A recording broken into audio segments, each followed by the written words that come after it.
So Chennedy Carter was the best player for the Chicago Sky. Like, I don't look.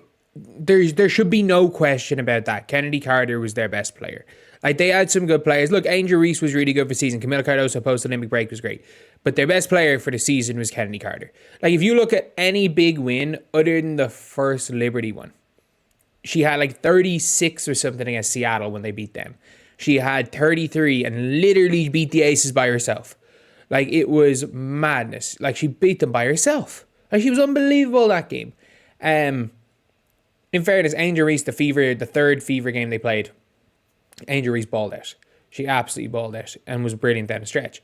But, like, other than that, any big win the team had, to be honest, any win the team had was off the back of Chennedy Carter.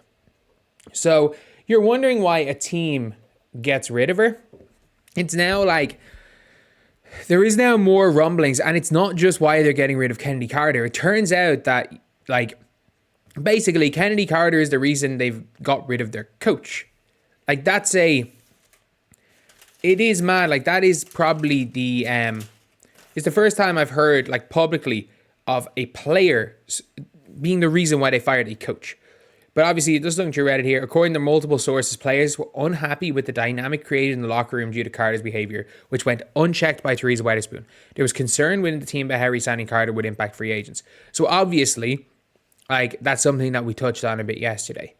But we got to look even more in depth to this. And it's not just this situation. Like we have to also think the hip check. The hip check. Like, she hip checked a rival player and nothing happened. Like, that is a bit of a problem. And I'm just saying, there are definitely players on the Sky that were still friends with Marina Mabry. That were still friendly with Marina Mabry. She clocked Marina Mabry on the top of the head 30 seconds after Marina Mabry came onto the floor. First possession, Chennedy Carter. Boom. Top of the head. So it's like, if you're friends with one of those players and one of your players of your team just goes out, immediately cheap shots them. It's like, oh, maybe it's not an ideal situation. Just like, I mean, let's just say hypothetically, Dejanay's running in a layup. And I'm not saying being physical. I'm saying Dejanay's running in a layup and Leah Boston runs behind her and just or even, let's say Caitlin Clark, for argument's sake, as revenge for that situation, runs two hands, shoves her. Obviously, and nothing happened. Obviously, Nalissa Smith would be pissed off at that situation. But it's just, like, there are team dynamics. There are team dynamics. Like, you see it, hear it in the Warriors. Hey, not just with the Poole situation. The young players hate Draymond. Like, I'm sorry, if you're there and you're playing a game and you're trying to win, and then all of a sudden, randomly, one of your players starts choking out another team's player, one of your players gets ejected 5 minutes into the game. Like, you're just like, oh, really? Especially if you haven't won multiple championships with him like Steph Curry has. Like, if you're like, how are you the leader of our team? You can't even stay in the game. And it could be the same thing where it's like, how is Chennedy Carter the leader of our team? And we're seeing this stuff. And then why is the coach not holding her account, having any accountability? But it's funny because it's like Carter's all the talent. She has issues that need to be addressed. She needs therapy and some PR training. The problem is that Chennedy Carter, people are like, this is what Chennedy Carter needs. No. Like, look, I've heard the point, and this is very true. If an NBA player had this attitude, it wouldn't be that much of an issue. But it is. It is an issue. It wouldn't have them out of the league type issue, but it would be an issue. The difference is there's got to be a strong leader. Like, you've got to have a strong leader. You have to simultaneously have someone on the coaching staff that Chennedy Carter respects and holds her accountable. And I don't know if that's possible. Because even in the NBA, like, you're seeing it now where it's like, you've got a complete, like, what Jimmy Butler's doing is a hell of a lot worse than what Chennedy Carter's doing.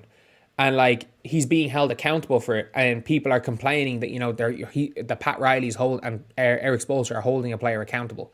But then if you don't hold a player accountable, this can happen. So it is one of those things where it's like, it's a tough one. Because obviously the Sky are going to lose it for nothing. And I think they're probably thinking, look, we have a better chance of winning with good team chemistry. And that might be the truth. Like, before Chennedy Carter really started to break out, like, Chennedy Carter was averaging like 8-9 points a game through the first 8 games of the year.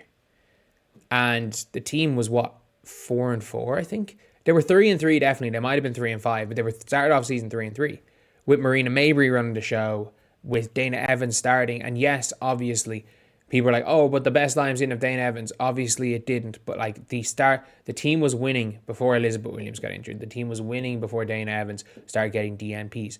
Obviously, after about 5 games, Dana Evans became terrible.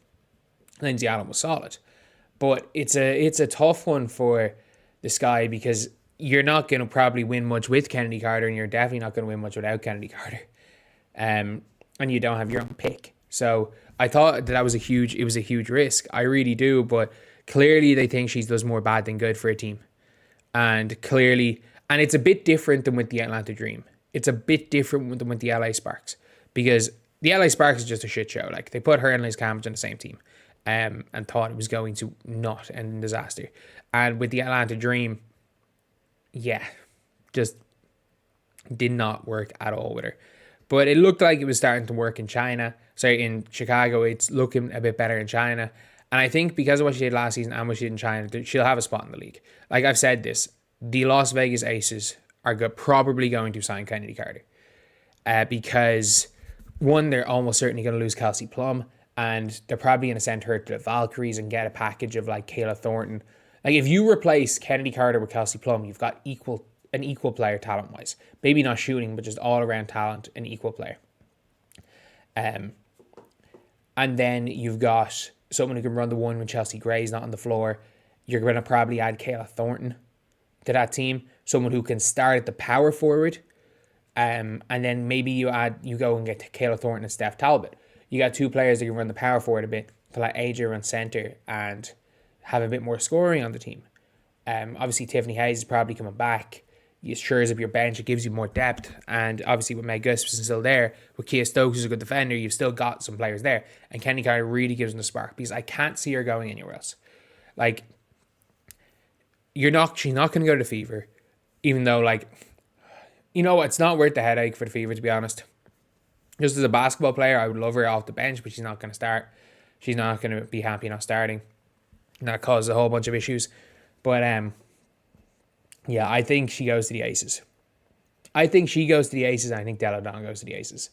That's my call, is that the Aces start next season with without Kelsey Plum, but they start next season with Della Don at the 4, Age at the 5, at the 3, Jackie Young, at the 2, Chennedy Carter, at the 1, Chelsea Gray, with Tiffany Hayes, Kayla Thornton, Steph Talbot, Meg Gustafson, and Sydney Colson as kind of their bench lineup. And they suddenly shoot themselves right back into like championship contender again. That is my prediction.